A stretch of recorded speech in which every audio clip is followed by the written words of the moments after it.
Contrairement à Windows qui vous donne souvent des droits d'administrateur par défaut, Linux impose une séparation stricte. Le compte root est le maître absolu. Il a le droit de tout effacer. Pour votre sécurité quotidienne, nous allons créer un utilisateur normal, et n'appeler le pouvoir du root que lorsque c'est strictement nécessaire. L'installateur vous demande d'abord un mot de passe pour le compte root.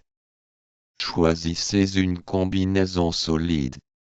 Si vous décidez de laisser ce champ vide, Debian ne créera pas de compte root séparé et donnera les droits d'administration à votre premier utilisateur via la commande sudo.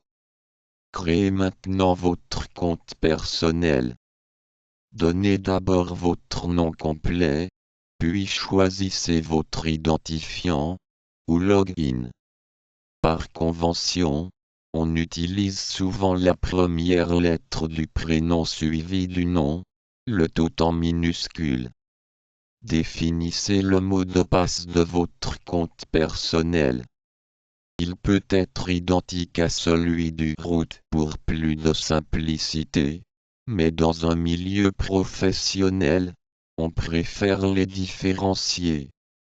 Vérifiez bien que votre verrouillage numérique est activé si vous utilisez le pavé de droite. Imaginez que votre utilisateur normal vit dans une bulle sécurisée. Il peut créer des documents ou naviguer sur le web, mais il ne peut pas modifier le cœur du système. Si un virus tentait de s'installer, il serait bloqué car il n'a pas le mot de passe root. Par la suite, nous verrons comment ajouter votre utilisateur à certains groupes pour lui donner plus de pouvoir, comme celui de gérer les imprimantes ou les fichiers partagés.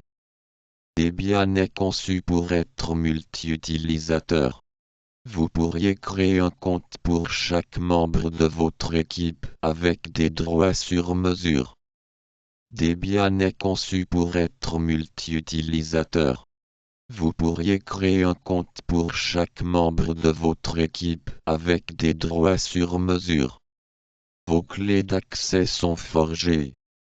Notez-les bien, car sans elles, vous resterez à la porte de votre propre machine. Maintenant que Debian sait qui vous êtes, nous allons passer à l'étape la plus technique de toute l'installation, le partitionnement du disque dur. Préparez-vous mentalement. Dans la prochaine vidéo, nous allons manipuler les sections de votre disque dur. C'est là que le travail de préparation du module précédent va prendre tout son sens pour garantir un dual boot parfait.